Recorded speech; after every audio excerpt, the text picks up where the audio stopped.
RBL bank के IPO को मिला शानदार रिस्पांस, करीब 70 गुना भरा। इश्यू किया आईपीओ का हिस्सा करीब 85 गुना भरा। शेयर बाजार में आखिरी घंटे में खरीदारी से संभला बाजार, 28,000 के करीब पहुंचा सेंसेक्स। आईटी और बैंक शेयरों में खरीदारी।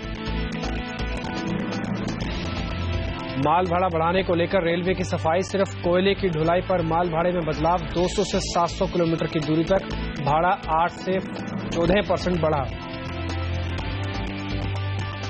कॉल ड्रॉप के खिलाफ दिल्ली की तर्ज पर मुंबई में भी चलेगा बड़ा अभियान। मुंबई में टेलीकॉम सचिव और कंपनियों के बीच बैठक में फैसला, कंपनियों को और टावर लगाने की राजी करेगी सरकार।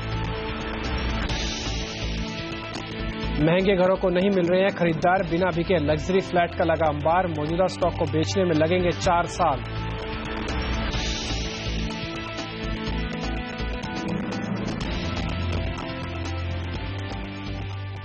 जॉयर मनी में आपका स्वागत है। मैं हूं डिम्पी कालरा। तो हर दिन हर रोज एक नए टॉपिक के साथ आते हैं पर्सनल फाइनेंस में, जिसमें आपका अगर निवेश है तो उसको और कैसे बेहतर किया जा सकता है। अगर निवेश में आप फंसे हैं तो एक्सपर्ट्स की राय आपके सामने रखते हैं कि उससे आप कैसे बच सकते हैं, और ऐसे टॉपिक लेके आते हैं जिसमें आप पहले से ही पहले से तैयार हो जाएं कि आपका अगर पैसा कहीं आप निवेशित करने वाले हैं, निवेश करने वाले हैं, तो उसमें आप काफी समझदारी का इस्तेमाल कर सकते हैं। आज जिन टॉपिक पर हम बातचीत करने वाले हैं उसमें पहला तो इंश्योरेंस से जुड़े जो भ्रम है, यानी कि जो मिथ है, वो आज हम बातचीत करेंगे फर्स्ट सेगमेंट के अंदर, और उनसे हम ये समझने की कोशिश करेंगे कि इंश्योरेंस को लेकर जो सच्चाई है वो क्या है, और जो बाजार में मिथ है कि क्या इंश्योरेंस फायदे का सौदा होता है, उसमें कौन कौन से पॉइंट है जो आपको ध्यान में रखने हैं, इसके बारे में बातचीत करेंगे। इसके अलावा हेल्थ इंश्योरेंस में किन चीजों का आपको ध्यान रखना है, इसके बारे में भी आज हम इसी कार्यक्रम में चर्चा करेंगे। और इसके अलावा अटल पेंशन योजना के फायदे क्या हैं। अटल पेंशन योजना के बारे में आपने काफी कुछ सुना होगा, लेकिन बारीकियां समझेंगे और इसके फायदे क्या हैं, ये भी इसी कार्यक्रम में हम जानने की कोशिश करेंगे। चलिए, इस बीच आज अब समझने के लिए कि किस तरह का इंश्योरेंस प्लान आपको करना चाहिए, आज हमारे साथ फाइनेंशियल प्लानर पूनम रुंगटा हैं, जिनसे हम फटाफट से ये जानते हैं कि इंश्योरेंस को लेकर जो मार्केट में मिथ है वो क्या क्या है। पहले तो पूनम जी शुक्रिया कार्यक्रम में समय देने के लिए। देखिए, जब इंश्योरेंस होता है, मैं आपको अपना एक्सपीरियंस बताऊं, उसमें ये था कि मैंने कि जब किसी से बोला कि आप इंश्योरेंस ले लें, तो उसमें एक मिथ ये भी था कि हम इंश्योरेंस ले लेंगे तो शायद हमारे घर में कोई दुर्घटना अनहोनी ना घट जाए। ऐसा एक मिथ है, ये सिर्फ एक एग्जाम्पल है, लेकिन ऐसे कई और एग्जाम्पल भी हैं जो फाइनेंशियली और नॉन फाइनेंशियली नेचर के हैं। आप मेरे को एक बार बता पाएंगे कि इंश्योरेंस को लेकर मिथ क्या है? देखिए, सबसे बड़ा मिथ तो जैसे आपने कहा कि लोग इसको एक अशुभ सी बात मानते हैं कि आप कुछ नेगेटिव सोच रहे हैं कि आपके साथ कुछ हो जाएगा, इसलिए इंश्योरेंस ले रहे हैं। दूसरा मिथ बहुत कॉमन है कि वो इंश्योरेंस के लिए नहीं खरीदते हैं, उन्हें शायद इंश्योरेंस कॉन्सेप्ट के बारे में पूरी जानकारी नहीं होती है, तो टैक्स सेविंग की पर्पज से खरीद लेते हैं या इन्वेस्टमेंट पर्पज के लिए खरीद लेते हैं। ये एक बहुत ही कॉमन मिथ्स है जो अभी अवेयरनेस के जो चल रही है मार्केट में, अवेयरनेस ड्राइव, उस चलते काफी इसके ऊपर काम हो रहा है। ठीक है, लेकिन कई लोग ये भी कहते हैं कि एज के लिहाज से क्या अभी तो लाइफ इंश्योरेंस लेनी नहीं चाहिए, अब तुम छोटे हैं, क्यों अपना प्रीमियम दें, क्योंकि ऐसी घटना तो घटती नहीं है, तो थोड़ा दिनों के बाद, यानी कि 30 साल 35 साल की एज के बाद, उसके बाद लाइफ इंश्योरेंस पे जाना चाहिए। क्या ये भी एक मिथ है कि या फिर आपको 18 साल के बाद या फिर शुरुआत से ही आपको लाइफ इंश्योरेंस को कंटिन्यू करना चाहिए? देखिए, जो भी हम इंश्योरेंस की बात करते हैं वो it's a part of a financial planning process. जो अभी मौजूदा हालात है इकोनॉमिक्स के या पर्सनली जो डेमोग्राफिक्स है कंट्री के, जहाँ न्यूक्लियर फैमिलीज बहुत हो रही हैं, वहाँ हर चीज का ख्याल फैमिली को खुद ही ब्रेड अर्नर को रखना पड़ता है। There is no other family who is going to take care of the future needs, चाहे वो रहें चाहे वो ना रहें। तो रिटायरमेंट से लेके बच्चों के एजुकेशन से लेके जो रोजमर्रा की जरूरतें हैं, सभी चीज का ध्यान, और जरूरतें कभी खत्म नहीं होती, चाहे वो हो चाहे ना हो। तो इन सब का ध्यान रखने के लिए हम एक होलिस्टिक फाइनेंशियल प्लानिंग प्रपोज करते हैं, जिसका एक बहुत ही अहम हिस्सा इंश्योरेंस है। और इंश्योरेंस एक ऐसा पार्ट है जो हम मोस्ट इम्पोर्टेंट मानते हैं before starting your savings also. आपके पास एक इंश्योरेंस प्लान होना चाहिए, क्योंकि आज की जो मौजूदा लाइफस्टाइल है उसमें सभी कुछ हम लोन्स पे लेते हैं। घर लोन पे होता है, गाड़ी लोन पे होते हैं, गैजेट्स लोन पे होते हैं, और अगर उसमें ब्रेड अर्नर को कुछ हो गया, जो EMI भर रहा है इन सब चीजों की, समझो उसको जो भी आजकल के जो लाइफस्टाइल, जैसे मैं कह रही हूँ, फास्ट लाइफ है, बहुत सारे अटैक्स, टेररिस्ट अटैक होते हैं, जो नेचुरल कैलामिटीज, कुछ भी हो सकता है इंसान को, उसमें अगर वो ना रहा तो उसकी फैमिली को ये सब चीजों से मोहताज होना पड़ेगा। तो एक बहुत ही अहम हिस्सा है इंश्योरेंस फाइनेंशियल प्लानिंग का। तो जब जैसे ही आपके ऊपर लायबिलिटीज आती है, चाहे वो 18 साल में आए, चाहे वो 25 साल में आए, that is the day when you should start buying insurance. ठीक है पूनम जी, एक बेसिक सवाल मेरा ये है कि क्योंकि यूलिप को लेकर अब तो काफी लोग अवेयर भी हो रहे हैं कि इंश्योरेंस को थोड़ा सा अलग रखना चाहिए, इन्वेस्टमेंट को थोड़ा अलग रखना चाहिए, इंश्योरेंस के लिए टर्म इंश्योरेंस अब काफी कॉमन होता जा रहा है। अवेयरनेस हमारी तरफ से भी है, क्योंकि हम भी लगातार बता रहे हैं कि हार्ड कोर इंश्योरेंस में टर्म इंश्योरेंस एक बेहतरीन प्रोडक्ट होगा। लेकिन फिर भी क्या यूलिप वास्तव में खर्चीला प्रोडक्ट है, या फिर इसको भी रिफाइन किया गया, अभी थोड़ा बेहतर हो गया है पहले के मुकाबले? See the financial products in our country are going through changes every day. तो जो पहले जो सिनेरियो था यूलिप्स का, उसमें और आज के दिन में काफी चेंजेस है। इसके चार्जेस काफी कम हो गए because there was a proper combination of insurance and mutual funds जो यूलिप के अंदर गिना जाता है। तो ये सब हटा के अभी चार्जेस भी कम किए गए हैं और रिस्क कवर बढ़ा दिया गया है। But provided all this is looked at as a long term perspective. लोगों को अभी भी यूलिप एक इन्वेस्टमेंट प्रोडक्ट लगता है कि चलो थोड़ा लॉस दिख रहा है फंड में तो हम उसमें से निकल जाएं, और प्रॉफिट है तो बने रहें, उसमें टॉपअप कर दें। That should not be looked at. Insurance should be looked at insurance only.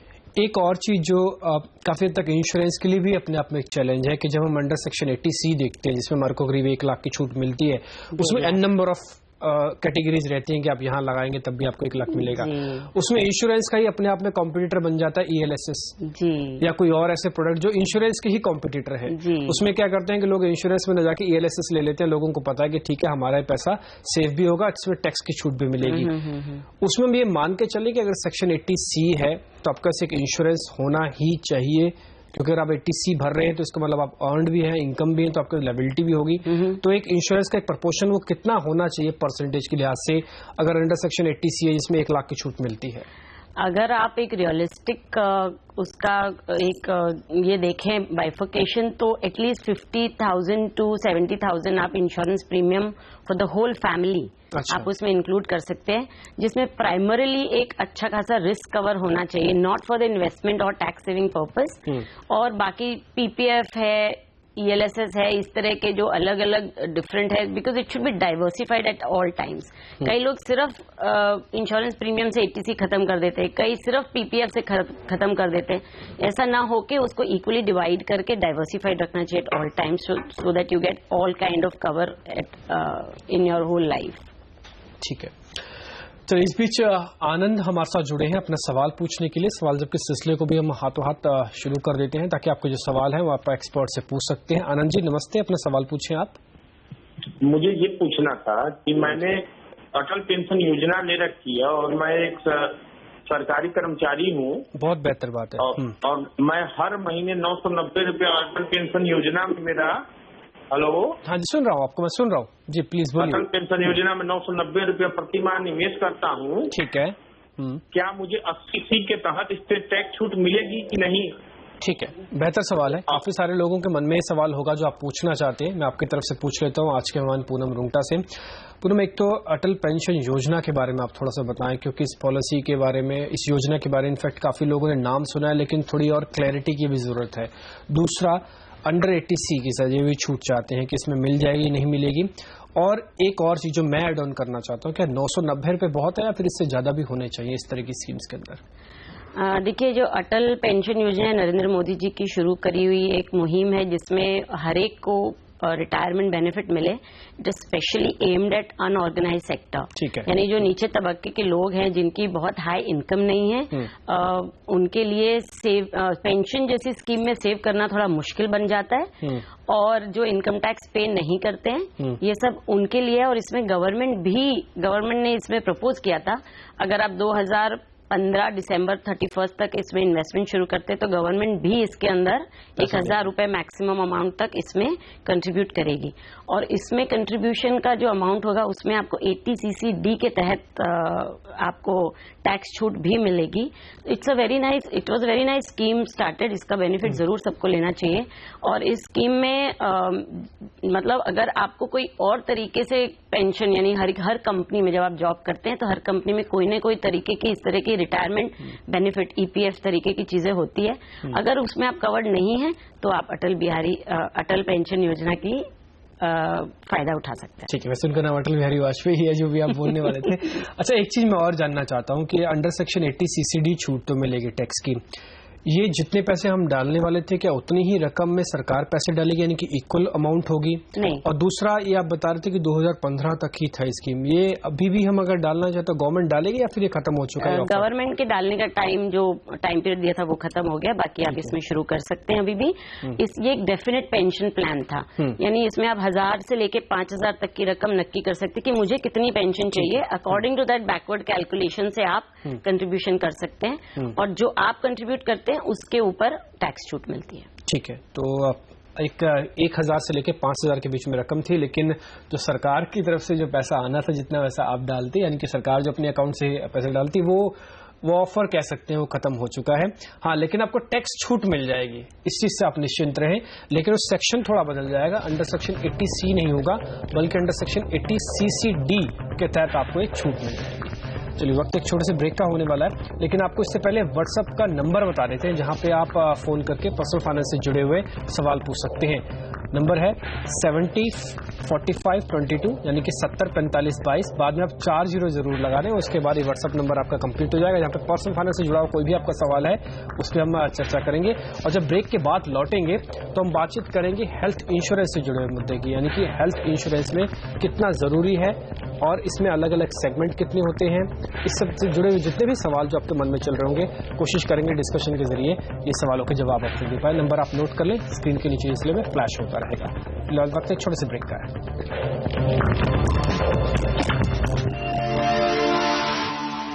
Break और एक बार फिर आपका स्वागत है योर मनी में, जिसमें हर रोज एक नए टॉपिक के साथ हम उतरते हैं और आज इंश्योरेंस के बारे में चर्चा कर रहे हैं। पहले हमने आपको बताया मिथ कि इससे जुड़े हुए क्या भ्रम है वो अपने आप दूर कर सकते हैं, और दूसरा उसके साथ साथ हमने एक सवाल लिया अटल बिहारी पेंशन योजना के बारे में और उसके बारे में विस्तार से आपको बताया कि कैसे कैसे इस पॉलिसी का, इस योजना का आप फायदा उठा सकते हैं। अब एक दूसरा टॉपिक जो आपसे बिल्कुल जुड़ा हुआ, आपकी सेहत से जुड़ा हुआ है, हेल्थ इंश्योरेंस, और इस पे एक सवाल पूछने के लिए हमारे साथ गिरीश है। गिरीश जी नमस्ते, अपना सवाल पूछें आप। जी नमस्कार। जी नमस्ते सर। आवाज को मेरा बहुत बहुत धन्यवाद जी। सर शुक्रिया जी, पूछिए सर सवाल। हेल्प करता है हम सबको। शुक्रिया सर। मेरा सवाल था हेल्थ इंश्योरेंस के बारे में। मैं 4 लाख का सम एश्योर्ड का हेल्थ इंश्योरेंस लेना चाहता हूँ। अच्छा, लेना चाहते हैं, अभी आपने लिया नहीं है? नहीं। ठीक है, इससे पहले कंपनी की तरफ से आपको ऑफर नहीं, कोई ऑफर नहीं। मैंने पॉलिसी वजह में थोड़ा सा चेक किया था।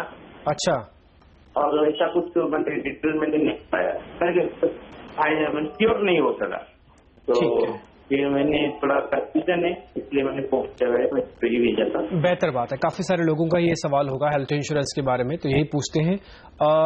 गिरीश का जो सवाल है उससे काफी हद तक तो ये है कि हेल्थ इंश्योरेंस का अब तक ये कवर नहीं लेके है। आजकल के रिस्क के माहौल में तो जरूरी है, आप भी बता रहे थे। तो 4 लाख का कवर ले लें या फिर इसको बढ़ाया भी जा सकता है, और किन चीजों का स्पेसिफिकली ध्यान दें? अगर मैं पहली बार हेल्थ इंश्योरेंस ले रहा हूं तो मेरे को किस चीज पर ज्यादा ध्यान रखना है? उसकी क्लेम की हिस्ट्री पर, कितना प्रीमियम मैं दे रहा हूं, कंपनी की ब्रांड वैल्यू पर, या कौन से अस्पताल जब मैं बीमार हूं तो जल्दी से जल्दी वहां पर पहुंच पाऊं? देखिए, सबसे पहले तो हमें अपना सम एश्योर्ड नक्की करना है। 4 लाख से शुरुआत कर सकते हैं, which they can increase later on. अगर बहुत मतलब मैं ये मानती हूँ कि घर में बच्चा पैदा होते ही उसका हेल्थ इंश्योरेंस होना चाहिए। So there is no age as such कि कब आपको हेल्थ इंश्योरेंस से शुरुआत करनी चाहिए। अनलाइक लाइफ इंश्योरेंस जहां हम कहते हैं लायबिलिटी आपके सिर पे आनी शुरू होती है तब आप लें, बल्कि हेल्थ इंश्योरेंस तो from the day 1 you should be covered. हर बच्चे की इंश्योरेंस होनी चाहिए। जिस तरह से बढ़ती हेल्थ कवर चार्जेस हो गए हैं, बहुत महंगा हो गया इलाज करवाना और बीमारियां बहुत बढ़ गई हैं, तो इसमें आप 2 तरीके के हेल्थ इंश्योरेंस ले सकते हैं। एक तो इंडिविजुअल हेल्थ इंश्योरेंस जहां हर एक का इंडिविजुअल कवर होगा, और दूसरा आप एक फ्लोटर इंश्योरेंस पॉलिसी ले सकते हैं जिसमें आपकी पूरी family, wife, your self, wife and 2 children तक उसमें कवर्ड होते हैं, जो काफी सस्ता भी पड़ता है और हर कोई उसे अफोर्ड भी कर सकता है। एक छोटी सी चीज मैं इसमें और भी आपसे पूछना चाहता था कि इसमें फादर मदर भी इंक्लूड होते हैं? इसमें फादर मदर इंक्लूड हो सकते हैं, but the premium will be very high, so I always recommend कि फादर मदर का आप एक अलग प्लान ले लें। But yes, if you are paying yourself the premium for your parents dependents, तो आपको उसमें टैक्स छूट मिल जाएगी। सो आपको टैक्स छूट तो बिल्कुल मिलेगी, बट इट इज एडवाइजेबल आप फादर मदर का अलग लें और अपनी फैमिली का अलग फ्लोटर लें। और अगर आप अफोर्ड कर सकते हैं तो इंडिविजुअल हेल्थ इंश्योरेंस ही खरीदने की सोचें, which is again a very very important step in financial planning. ठीक है। एक तो जैसे मैं आपसे पूछ भी रहा था कि अलग अलग कैटेगरी के हिसाब से हमारे को ये देखना चाहिए, इसमें क्या इस चीज की भी हमारे को डिटेल एक बार ले लेनी चाहिए कि कौन कौन सी बीमारी इसमें कवर्ड है और किस पे हमारे को अलग से राइडर लेना है कि नहीं लेना? आजकल बहुत सारी ओनली हेल्थ इंश्योरेंस कंपनीज आ गई हैं कंट्री में, जो सिर्फ हेल्थ इंश्योरेंस का काम करती है। उनके प्रोडक्ट्स काफी बेहतरीन हैं और काफी अट्रैक्टिव हैं, और जितना ज्यादा आप प्रीमियम पिक करते उतना उसका इलेबोरेट कवर भी होता है। तो आप अपनी अफोर्डेबिलिटी और अपनी नीड्स के हिसाब से आप चूज कर लें आपको कौन सा कवर चाहिए। There are top up plans also where you can take cover up to 25 lakhs to 50 lakhs also, और काफी सस्ते मिलते हैं वो products. So health insurance itself is become a part of your planning, जहां पे आप डाइवर्सिफाई करके 2-3 कंपनी के भी ले सकते हैं और अच्छा खासा इंश्योरेंस कवर रहेगा, तो you will be very secured in your life for meeting any of such unknown expenses. तो आप जैसे कि आप यंग कपल हैं आप, तो आगे अगर मैटरनिटी दिखाई देती है तो मैटरनिटी कवर के साथ वाला भी इंश्योरेंस कवर आप ले सकते हैं। तो ये सब बारीकी से देख के एक अच्छी कंपनी जिसकी सर्विसेज अच्छी है, because service is the main issue, और तो आप उस हिसाब से जा सकते हैं। ठीक है। अच्छा पूनम जी, मेरे को एक चीज और पूछनी थी, जो हेल्थ इंश्योरेंस जो ट्रेडिशनली अभी चल रही हैं, क्या उसमें क्रिटिकल इलनेस ऑलरेडी इंक्लूडेड होता है, या फिर क्रिटिकल इलनेस को ध्यान में रखते हुए आपको एक अलग से राइडर लेना होगा कि हाँ देखिए हो सकता है मेरे को आने वाले दिनों में लीवर ट्रांसप्लांट, किडनी ट्रांसप्लांट करवाना पड़ जाए, उसका प्रीमियम क्या मेरे को अलग से पे करना होगा? Critical illness can be bought as a rider, but it critical illness is a part of the life insurance products, not as a health insurance products. उसमें सभी ही बीमारियां कवर होती हैं, जब जितना आपका सम एश्योर्ड है उतना, चाहे आपको कोई भी बीमारी हो उसका आपको रीइंबर्समेंट या कैशलेस मिलता है। But now the health insurance companies have come up with critical illness health insurance plan also, जिसे आप अलग से बाय कर सकते हैं। अच्छा, इसके अलावा एक जब भी हम हॉस्पिटल में जाते हैं एक टीपीए रूम होता है अलग से, थर्ड पार्टी एडमिनिस्ट्रेटर जिसको हम कहते हैं, ये यूजुअली उन स्कीम्स के अंदर जो थोड़ी कैशलेस होती हैं शायद उसी से जुड़ा हुआ है। एक बार आप मेरे को बताइए टीपीए आखिर इसका रोल क्या है? देखिए, जिस तरीके से मेडिकल इंश्योरेंस की आज के 5 साल पहले, मैं एक वर्ड यूज करूंगी, धांधली चल रही थी, there was lot of frauds happening, कि डॉक्टर कुछ भी इररिलेवेंट चार्जेस लगाते थे, पेशेंट्स इररिलेवेंट मतलब गलत तरीके से क्लेम करते थे, और जिस वजह से लॉसेज हो रहे थे इंश्योरेंस कंपनी को। तो एक थर्ड पार्टी एडमिनिस्ट्रेटर इंट्रोड्यूस किया गया बाय रेगुलेटर्स, हमारे रेगुलेटर्स IRDA हैं, उनके नजर में रखते हुए जो भी आप क्लेम करते हैं वो थर्ड पार्टी के थ्रू जाते हैं, जो इसका प्रॉपर इन्वेस्टिगेशन करते हैं। So third party is basically N investigating team. ठीक है, तो ये कैशलेस के अंदर ही होगा टीपीए या फिर सभी में आपके सारे क्लेम्स टीपीए के थ्रू जाएंगे। It's a claim processing unit, not for buying. आप खरीदने के लिए टीपीए जाने की जरूरत नहीं है, but for processing the claim आपको टीपी के थ्रू ही जाना पड़ता है। ठीक है, हर हॉस्पिटल में फैसिलिटी होती है? हर हॉस्पिटल में एक फैसिलिटी भी होती है, and there are various TPS. हर कंपनी का एक अलग टीपीए होता है, जो एक हॉस्पिटल में अपना office to facilitate the policy holder. ठीक है, चलिए वक्त एक छोटे से ब्रेक का हो गया। उम्मीद करते हैं कि हेल्थ इंश्योरेंस से जुड़े हुए जितने भी टॉपिक हैं हम डिस्कस कर रहे हैं उससे आपको काफी सहायता मिल रही होगी। एक छोटा सा ब्रेक लेके तुरंत हाजिर होंगे।